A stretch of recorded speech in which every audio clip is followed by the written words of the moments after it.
Hi guys, welcome to the one more blog.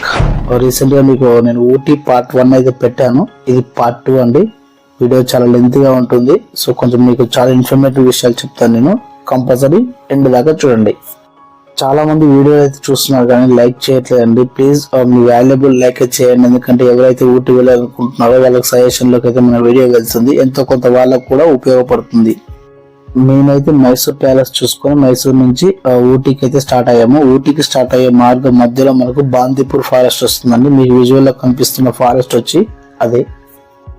ఈ forest లోకి enter అయ్యాక మనకైతే చెకింగ్ అయితే కంపల్సరీ ఉంటుంది. సో మీరైతే చాలా కేర్ఫుల్ గా ఉండండి. చాలా స్ట్రిక్ట్ గా చెకింగ్ చేస్తారు. ఎందుకంటే మెయిన్ గా ఊటీ వెళ్లే వాళ్ళకి అక్కడ ప్లాస్టిక్ అనేది అలవ్ లేదండి. సో ప్లాస్టిక్ ఏది ఉన్నా కూడా మనకు తీసి బయటపడేస్తారు. అది ఎనీవన్ ఏదైనా కానివ్వండి, ప్లాస్టిక్ నాట్ అలౌడ్. మేము మైసూర్ నుంచి Bandipur forest almost 4 o'clock reach అయ్యామండి. 4 o'clock నుంచి పైకి వెళ్ళడానికి చాలా అంటే చాలా టైం పట్టింది. ఎందుకంటే చాలా ఘాట్ సెషన్ ఉంటుంది కాబట్టి. నా బెస్ట్ సజెషన్ ఏంటంటే ఎవరైతే కార్లో కానీ సొంత వెహికల్లో వస్తారో కొంచెం ఎర్లీగా స్టార్ట్ అవ్వండి. మ్యాక్స్ 2 o'clock వరకు మనం కింద బాందీపూర్ ఫారెస్ట్ లో ఉండే విధంగా చూసుకోవాలి. ఎందుకైతే మనం ఏదైతే బాందీపూర్ ఫారెస్ట్ అనుకుంటున్నామో దానికి సంబంధించిన విజువల్స్, ఆ కొండలు, ఆ గుట్టలు, ఆ లోయలు అయితే మనం మిస్ అవుతాం. మాకు అదే జరిగింది. మీరు విజువల్ లో చూడొచ్చు. ఇన్ఫాక్ట్ చెప్పాలంటే నైట్ జర్నీ అంత సేఫెస్ట్ జర్నీ అయితే అసలు కాదు. ముఖ్యంగా ఊటీ లాంటి ప్రాంతాల్లో డ్రైవర్లు చాలా పర్ఫెక్ట్ గా ఉన్న వాళ్ళు మాత్రం డ్రైవ్ చేయడం చాలా మంచిది.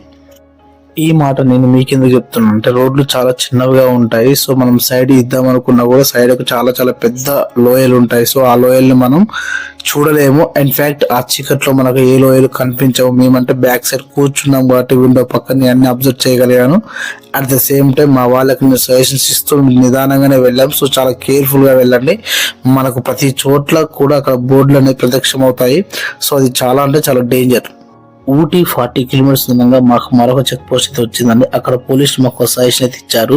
ఏంటి అంటే వాళ్ళు ఈ టైంలో మీరు పైకి వెళ్ళడం అంత సేఫెస్ట్ జర్నీ అయితే కాదు. చాలా చలిగా ఉంటుంది అండ్ వైల్డ్ యానిమల్స్ చాలా ఉంటాయి. సో మీరు మార్గ మధ్యంలో గూడలూరు అనే ప్రాంతంలో ఆగండి అని చెప్పి అక్కడ మీకు అందుబాటులో రూమ్స్ కూడా అవైలబుల్ గా ఉంటాయని చెప్పారు. వాళ్ళ సజెషన్ మేరకు మేము కూడా చాలా ఆలోచించుకొని ఆ మార్గంలో ఆగి అక్కడ నైట్ మొత్తం స్టే చేశాము. నైట్ నా ఫోన్ స్విచ్ ఆఫ్ అయిపోవడం వల్ల నేను ఆ వీడియోస్ అన్ని క్యాప్చర్ చేయలేకపోయాను.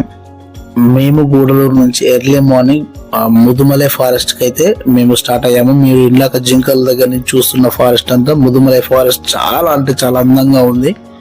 అంత ఎర్లీ మార్నింగ్ ఆ ఫారెస్ట్ లో మేము మాకు జర్నీ చేస్తుంటే మా ఆనందానికి అయితే అవధుల్లో. ఎందుకంటే ఒక పక్క సన్లైట్, ఒక పక్క జంతువులు, ఒక పక్క ఏనుగులు ఇవన్నీ కనిపిస్తుంటే ఆ యొక్క ఆనందాన్ని మన మాటల్లో వర్ణించడం మన వల్ల కాదు. ఎందుకంటే అది అనుభవించే వాళ్ళకి మాత్రం తెలుస్తుంది. ఆ చుట్టూ కొండలు, మధ్యలో ఫారెస్ట్, చెట్లు, సన్లైట్, యానిమల్స్, మనకు కావాల్సిన జింకలు, రకరకాల పికాక్స్. ఈ నా ఊటీ జర్నీలో నాకు బాగా నచ్చిందంటే ఈ ముదుమలై ఫారెస్ట్ జర్నీ నాకు చాలా బాగా నచ్చింది. ఆ లొకేషన్స్, ఆ సన్లైట్ అయితే నా జీవితంలో ఎన్నడూ మర్చిపోలేంది. చూసారు కదా పికాక్స్ ని. ఇలా చాలా అంటే చాలా చూసాం. మేము అన్ని క్యాప్చర్ చేయలేకపోయాము. ఎందుకంటే ఆనందంగా ఉన్న టైంలో మాకు ఒకసారి వీడియో తీయాలని అయితే గుర్తుకు రాదు. ఇన్ఫాక్ట్ చెప్పాలంటే చాలా అంటే చాలా మేము వీడియో తీయలేకపోయాం. ఎందుకంటే మేము ఆనందంలో పడి కొన్ని విజువల్స్ అయితే తీయలేకపోయాం. బట్ మేము మ్యాక్స్ అన్ని ట్రై చేసాము. ఇప్పుడు నేను మీకు ఇచ్చే వన్ మోర్ సజెషన్ ఏంటంటే ఎవరైనా ఊటీకి రావాలని వెహికల్ అనుకుంటే మాత్రం ఎర్లీ మార్నింగ్ బాందీపూర్ ఫారెస్ట్ కి రీచ్ అయ్యే విధంగా చూసుకోండి. ఎందుకు చెప్తున్నానంటే ఇప్పుడు మీరు విజువల్ లో చూసే ఆ జింకలు, ఏనుగులు ఇవన్నీ కూడా మనం క్యాప్చర్ చేయొచ్చు. అట్ ద సేమ్ టైం ప్రకృతి అందాలను చాలా బాగా ఎంజాయ్ చేయొచ్చు. మనం ఎక్కడో నుంచి ఊటీకి వస్తున్నామంటే ఎంతో కొంత ఆనందం కోసం, ఆ ప్రకృతిని ఆస్వాదిస్తానికి, అక్కడ ప్రాంతంలో ఎంజాయ్ చేయడానికి వస్తాము. కంపల్సరిగా మీరు ఎర్లీ మార్నింగ్ స్టార్ట్ అయితే మీకు కావాల్సినంత సమయం ఈ ఫారెస్ట్ లో మీరు టైం స్పెండ్ చేయొచ్చు. దానికి మించిన అనుభూతి అయితే మనకు ఊటీలో కూడా కనపడదు. మనం ఈ ముదుమలై ఫారెస్ట్ లో, బాందీపూర్ ఫారెస్ట్ లో వెళ్తున్నప్పుడు మనకు ప్రతి హాఫ్ అన్ అవర్ కు ఒక స్పీడ్ బ్రేకర్ వస్తుంది. సో కాబట్టి వెహికల్ డ్రైవ్ చేసే వాళ్ళు చాలా జాగ్రత్తగా, చాలా కేర్ఫుల్ గా, అతి స్పీడ్ వెళ్లకుండా మాక్సిమం నిదానంగా వెళ్తూ అన్ని ప్రకృతి అందాలను ఆస్వాదిస్తూ ముందుకు వెళ్ళండి. ఇక్కడ మీకు చెప్పాల్సిన విషయం మరొకటి ఉంది. ఎప్పుడైతే మనకు స్పీడ్ బ్రేకర్ రావడం స్టాప్ అవుతాయో అప్పుడు మనకు ఫారెస్ట్ అయిపోయిందని అర్థం, ఘాట్ సెషన్ వస్తుందని అర్థం. ఎవరైతే సొంత వెహికల్ తీసుకొని వెళ్తారో నైట్ టైం జర్నీ చేయడం అంత సేఫెస్ట్ జర్నీ అయితే కాదు. మాక్సిమం ఎర్లీ మార్నింగ్ వెళ్ళండి. ఎందుకంటే మనం ఎక్స్పెక్ట్ చేసిన దానికంటే ఘాట్ రోడ్లు చాలా హెవీగా ఉంటాయి. హెయిర్ ప్రింట్స్ అనేవి చాలా డేంజరస్ గా ఉంటాయి. కొన్ని సందర్భాలు అవతల వెహికల్ మనకు దగ్గరగా వచ్చి ఆగిన సందర్భాలు చాలా ఉన్నాయి. మనం ఏమరపాటుతో చిన్న ఒక్క మిస్టేక్ చేసినా మన వెహికల్ ఎక్కడో కింద ఆఘాతంలో ఉంటుంది. అదొక్కటి మర్చిపోకుండా చాలా జాగ్రత్తగా డ్రైవ్ చేయండి. మా కింది బాందీపూర్ ఫారెస్ట్ నుంచి ఊటీకి వెళ్ళడానికి చాలా నెంబర్ ఆఫ్ రూట్స్ అయితే ఉంటాయండి. ఏ రూట్ లో వెళ్ళినా కూడా మనం అయితే ఖచ్చితంగా ఊటీ ప్రాంతానికి రీచ్ అవుతాం. ఇప్పుడు మేము ఆల్మోస్ట్ ఊటీ ప్రాంతానికి చేరుకున్నాము. సో మాకైతే ముందుగా అయితే ఒక టీ ఎస్టేట్ అయితే కనిపించింది. అందులో మేము ఒక టీ తాగాము, చాలా బాగుంది. సో అక్కడే కొన్ని ఫోటోలు అయితే దిగాము. సో ఇక్కడ టీ తాగాక అక్కడ నుంచి మేము లొకేషన్ పెట్టుకొని మేము డైరెక్ట్ ఊటీ లేక్ అయితే వెళ్ళామండి. ఎందుకంటే టైం వేస్ట్ అవ్వకుండా మాకు సొంత వెహికల్ ఉండడం వల్ల మా లాగేజ్ అంతా కార్ లో ఉంచేసి మేము ఊటీ లేక్ అయితే డైరెక్ట్ వెళ్ళిపోయాము. సో ఇక్కడ మనం చెప్పుకోవాల్సిన విషయం ఏంటంటే కార్ పార్కింగ్ కి చార్జెస్ చాలా ఎక్కువగా ఉంటాయి. మనం లేక్ లో ఏం చక్కగా బోటింగ్ చేయొచ్చు, చాలా పీస్ఫుల్ గా ఉంటుంది. నన్ను అడిగితే మాత్రం పెడల్స్ బోటింగ్ డ్రైవ్ చేయండి, చాలా ఆహ్లాదకరంగా ఉంటుంది, చాలా ఎంజాయ్ చేయొచ్చు, ఎక్కువ టైం ఉంటుంది. ఇక్కడ నుంచి మేము డైరెక్ట్ టీ ఫ్యాక్టరీకి వెళ్ళామండి. చాక్లెట్ ఫ్యాక్టరీ, టీ ఫ్యాక్టరీకి వెళ్ళాము. అక్కడ మీరు విజువల్ లో చూస్తున్న విధంగా చాక్లెట్ ఏ విధంగా తయారు చేస్తారని మనకు ఎక్స్ప్లెనేషన్ కూడా క్లియర్ గా అక్కడ వాళ్ళు చెప్తారు. మనకు ఏ విధంగా తయారవుతుంది, వాళ్ళు ఎలా చేస్తారు, ఏ ఇంగ్రీడియంట్స్ ఎంత కలుపుతారు, ఎంత మిక్స్ చేస్తారు, వాళ్ళు వర్క్ చేసే విధానం, ఆ మిషన్స్ అన్ని మనం క్లియర్ గా విజువల్ లో చూడొచ్చు. సో ఇక్కడ నుంచి మనకు ఎంట్రన్స్ ఉంటుంది, మనం సీదా పైకి వెళ్ళొచ్చు. ఇది పైకి వెళ్ళాక టీ ఫ్యాక్టరీ యొక్క పై భాగము. సో మనకు టీ ఎలా తయారు చేస్తారు, ఏంటి, అక్కడ మిషన్స్ ఏ విధంగా ఉంటాయని చెప్పేసి మనకు అక్కడ క్లియర్ గా వాళ్ళు చూపిస్తారు. ఇవి లోపల మిషన్లు, సో పౌడర్ ఎలా తయారవుతుందని చెప్పి. మనకు ఊటీలో టీ ఫ్యాక్టరీస్ అయితే 2-3 ఉంటాయండి. సో అక్కడ ఊటీలో ఇది పెద్దది అంటే ఇప్పుడు ప్రజెంట్ చూస్తున్న టీ ఫ్యాక్టరీ చాలా పెద్దది. అక్కడ అన్ని విజువల్స్ కూడా మనకు చాలా క్లారిటీగా, క్లియర్ గా, క్షుణ్ణంగా ప్రతి ఒక్క విజిటర్స్ చూసే విధంగా మనకు అవైలబుల్ గా అయితే ఉంచారు. ఇక్కడ మనం చెప్పుకోవాల్సిన మరొక విషయం ఏంటంటే ఈ టీ ఫ్యాక్టరీలో ఎవరైతే విజిటర్స్ ఉంటారో విజిటర్స్ కోసం సపరేట్ ఒక రూప్ అయితే సైడ్ నుంచి ఉంటుంది. మనకు ఈ కంపెనీలో ఎంతవరకు అయితే మిషన్స్ ఉంటాయో అంతవరకు సైడ్ నుంచి మనకు మొత్తం రూప్స్ ఉంటాయి. దాని ద్వారా మనం టీ పౌడర్ ఏ విధంగా తయారవుతుంది, ఎన్ని రకాలుగా, ఎన్ని లేయర్స్ గా ఉంటుంది, ఎన్ని లేయర్స్ గా వాళ్ళు తయారు చేస్తారు, ఎన్ని లేయర్స్ దాన్ని చూర్ణం చేస్తారని మనం విజువల్ లో చూడొచ్చు. చివరకు వచ్చాక మనకి ఈ విధంగా అయితే ఆ టీ పౌడర్ ని ప్యాక్ చేస్తూ ఉంటారు. సో మన విజువల్ లో చూడొచ్చు. ఇక్కడ మనం అబ్జర్వ్ చేయాల్సింది ఏంటంటే, సో మళ్ళీ ఒకసారి మీకు చూపిస్తాను చూడండి. ఏదైతే టీ పౌడర్ అయితే ఉంటుందో ఆ టీ పౌడర్ ని చాలా రకాలుగా ప్యాక్ చేస్తారు. అందులో అక్కడ అవి లెవెల్ 1, లెవెల్ 2, లెవెల్ 3 అంటే దాని క్వాలిటీని బట్టి టీ పౌడర్ కాస్ట్ అనేది ఉంటుంది. అక్కడ మనకు మళ్ళీ ఒక చిన్న టీ ఇస్తారు. టీ తాగాక అలా నడుచుకుంటూ బయటకు వచ్చాక మనకు షాపింగ్ అయితే చేయొచ్చు. అక్కడ టీ పౌడర్స్ అమ్ముతారు. మనకి ఇంకేమైనా అక్కడ నియర్ బై దొరికే చాక్లెట్స్ అవన్నీ కూడా వాళ్ళు సేల్ చేస్తారు. ఇక్కడ మీకు చెప్పాల్సిన ఇంకో విషయం ఏంటంటే టీ ఫ్యాక్టరీలో వాళ్ళు అక్కడ మాకు కార్డు అంటే స్వైపింగ్ ఉంటుంది, యూపీఐ ఉంటుంది. మాక్సిమం ఊటీలో యూపీఐ అనేది ఎక్కడ కూడా వాళ్ళు యాక్సెప్ట్ చేయరు, కానీ ఈ ఫ్యాక్టరీలో అవైలబుల్ గా ఉంది. సో ఇక్కడ నుంచి మనకు కొంచెం ముందుకు వచ్చాక ఈ రకంగా అయితే మనకు చాక్లెట్స్ అయితే వాళ్ళు పెట్టిస్తారు. ఎవరికి నచ్చినవి వాళ్ళు చాక్లెట్ తీసుకోవచ్చు. మేమైతే పెద్దగా చాక్లెట్స్ అయితే క్యారీ చేయలేదు, ఎందుకంటే ఆ హీట్ కి అవి కరిగిపోతాయి కాబట్టి ఏం క్యారీ చేయరు. షాపింగ్ మాల్స్ ఇవన్నీ ఉంటాయి, ఎవరికి నచ్చింది కూడా వాళ్ళు తీసుకోవచ్చు. సో ఇక్కడ నేను మీకు ఇంకో విషయం చెప్పాలనుకున్నాను. అదే ఆ విషయం వచ్చేసి మీరు చూస్తున్నారు కదా, మేమైతే మా వెహికల్ ని తీసుకొని అయితే హ్యూండై షోరూమ్ కి అయితే వచ్చాము. మేము తీసుకెళ్లిన వెహికల్ అయితే ఎక్స్టర్.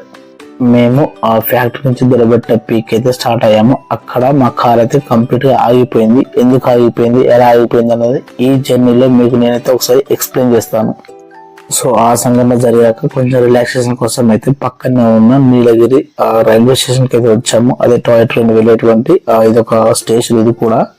సో మేము అక్కడి నుంచి అయిపోయాక మేమైతే బొటానికల్ గార్డెన్ అయితే వెళ్ళాము. సో బొటానికల్ గార్డెన్ వచ్చేసి ఈ రకంగా ఉంటుందండి విజువలైజేషన్ అయితే. సో లోపలంతా గ్రీనరీగా ఉంటుంది. ఈ బొటానికల్ గార్డెన్ చాలా స్పేసియస్ గా ఉంటుంది, చాలా బాగుంటుంది, చాలా ఆహ్లాదకరంగా ఉంటుంది. ఖచ్చితంగా చూడవలసినటువంటి ఒక ప్రదేశం కూడా. ఈ బొటానికల్ గార్డెన్ లో మనం ముందుకు వెళ్తున్నాక లెఫ్ట్ సైడ్ కి మనకు లోపట నర్సరీ అనేది ఉంటుంది. సో దాంట్లో రకరకాల పూల మొక్కలు అయితే మనకు దర్శనం ఇస్తాయి. మనకు చుట్టూ పూలతో చాలా బాగుంటుంది. అదే విధంగా ఇక్కడ ఫోటోలు దిగే వాళ్ళు కూడా చాలా మంది ఫోటోలు దిగి వెళ్తూ ఉంటారు.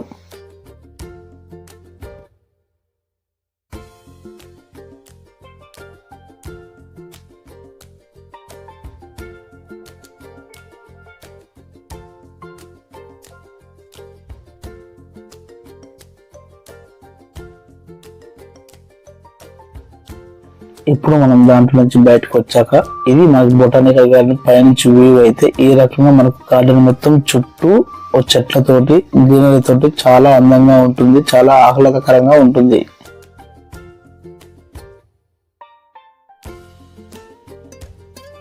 మనం బొటానికల్ గార్డెన్ నుంచి బయటికి రాగానే మనకు ఈ రకంగా వెజిటేబుల్స్, ఫ్రూట్స్, రకరకాల కూరగాయలు ఫ్రెష్ గా అమ్ముతూ ఉంటారు. తీసుకునే వాళ్ళు తీసుకోండి.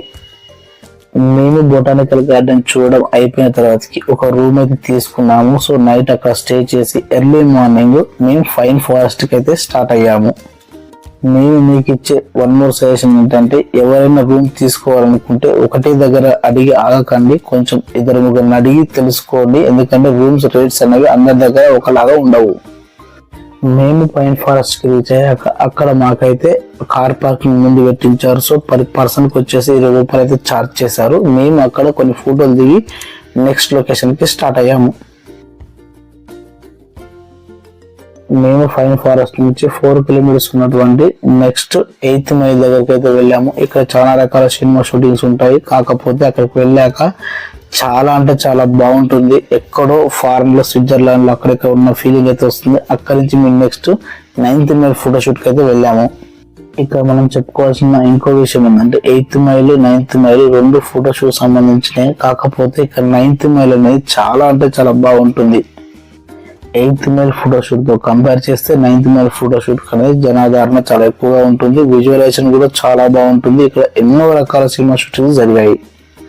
చాలా మంది వచ్చే వాళ్ళందరూ ఇక్కడ రకరకాల షూట్స్ చేస్తూ, షార్ట్స్ చేస్తూ, రకరకాల వీడియోలు చేస్తూ చాలా బాగా ఎంజాయ్ చేస్తారు. అక్కడి నుంచి మేము నెక్స్ట్ పైకారా వాటర్ ఫాల్ కి వెళ్ళాము. 9th మైల్ ఫోటోషూట్ నుంచి పైకారా వాటర్ ఫాల్ మనకు అరౌండ్ 7 to 8 కిలోమీటర్స్ ఉంటుంది. సో డెస్టినేషన్ రీచ్ అయ్యాక ఒక హాఫ్ అన్ అవర్ లోపలికి నడవాల్సి ఉంటుంది. ఇక్కడ ఎంట్రన్స్ ఫీజు అనేది ఉంటుంది. అడల్ట్స్ కి వచ్చేసి 30 రూపాయలు తీసుకుంటారు, చిల్డ్రన్స్ కి వచ్చేసి 10 రూపాయలు తీసుకుంటారు. ఫోటోకి వచ్చేసి 50 రూపాయలు ఛార్జ్ చేస్తారు. వీడియో ఏమైనా తీసుకోవాలనుకుని కెమెరా తీసుకెళ్తే మాత్రం కెమెరాకి 100 రూపీస్ చొప్పున టికెట్ అనేది మనకి ఇస్తారు. సో ఇక మనం కిందికి నడుచుకుంటూ వెళ్తుంటే అక్కడ మనకు వాటర్ లాగా కనిపిస్తుంది కదా, అది పైకారా వాటర్ ఫాల్.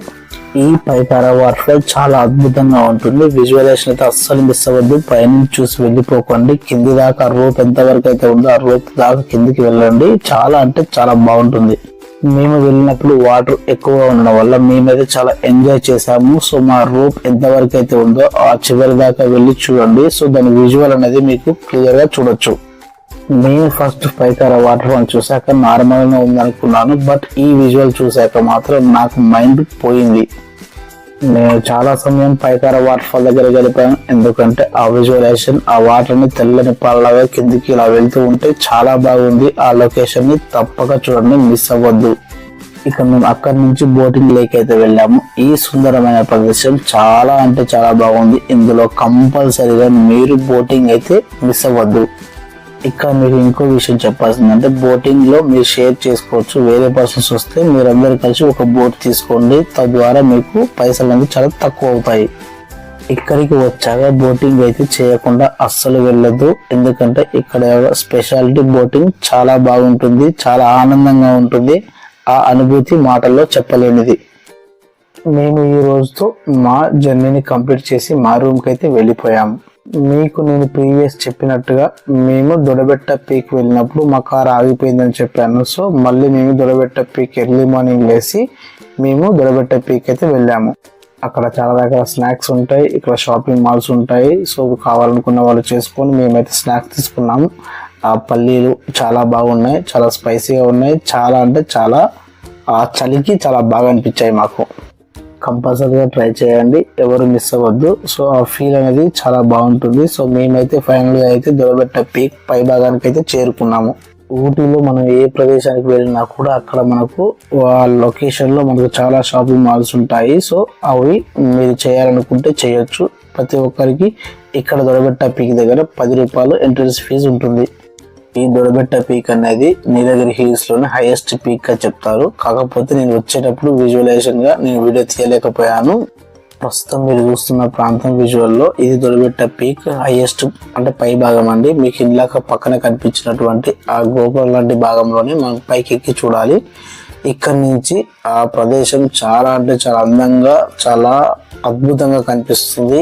ఎవరు కూడా ఈ లొకేషన్ ని మిస్ అవ్వద్దు.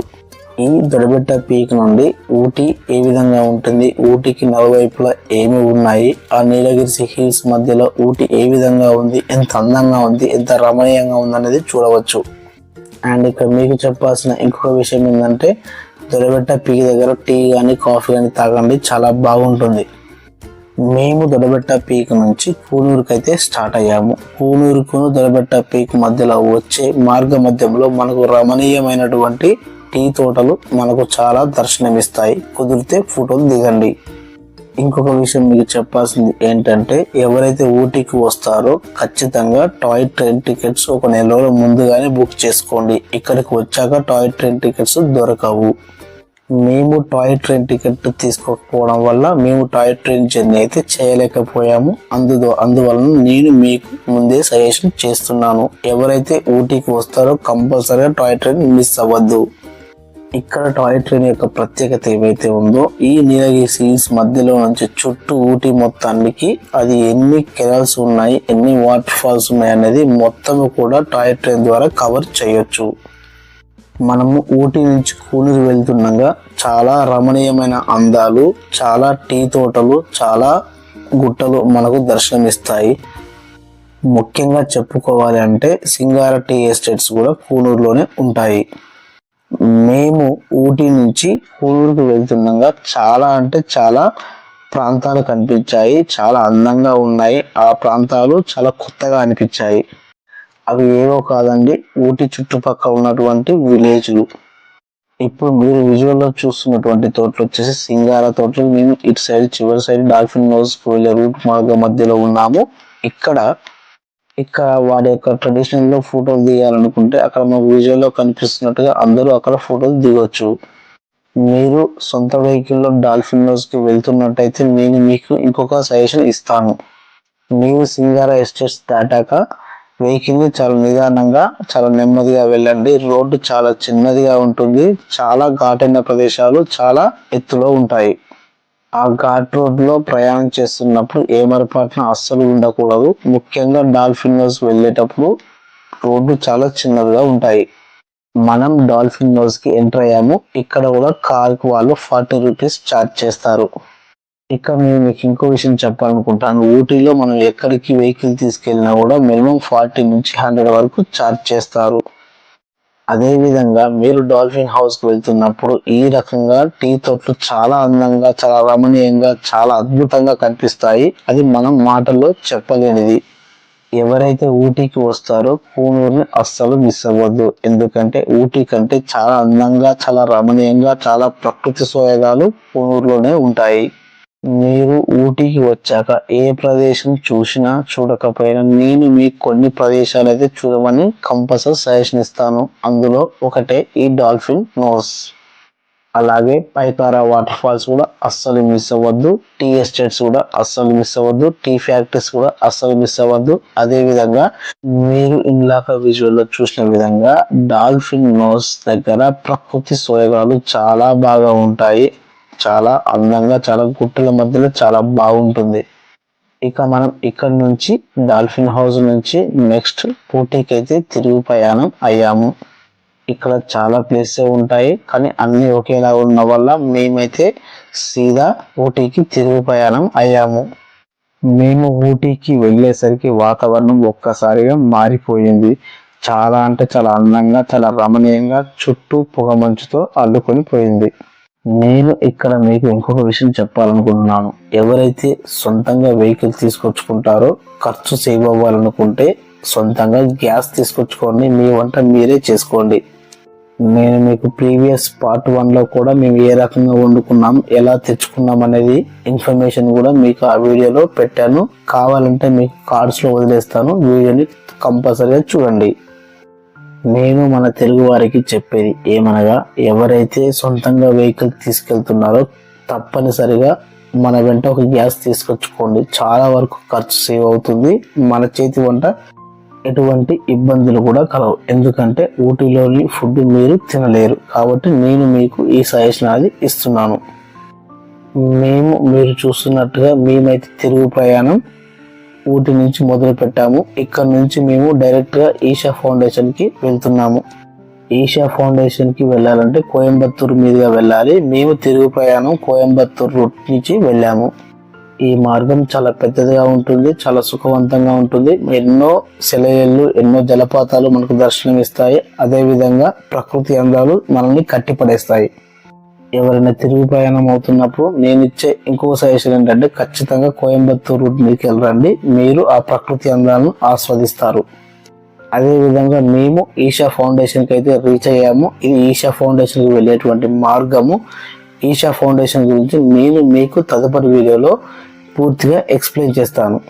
ఇప్పటిదాకా మీరు నా వీడియో చూసారంటే నా వీడియో మీకు ఎంతో కొంత నచ్చే ఉంటుంది. ఎవరైతే చూస్తున్నారో లైక్ చేయండి, షేర్ చేయండి, కుదిరితే కామెంట్ చేయండి. తప్పకుండా మరొక మంచి వీడియోతో మీ దగ్గరికి అయితే నేను మళ్ళీ వస్తాను.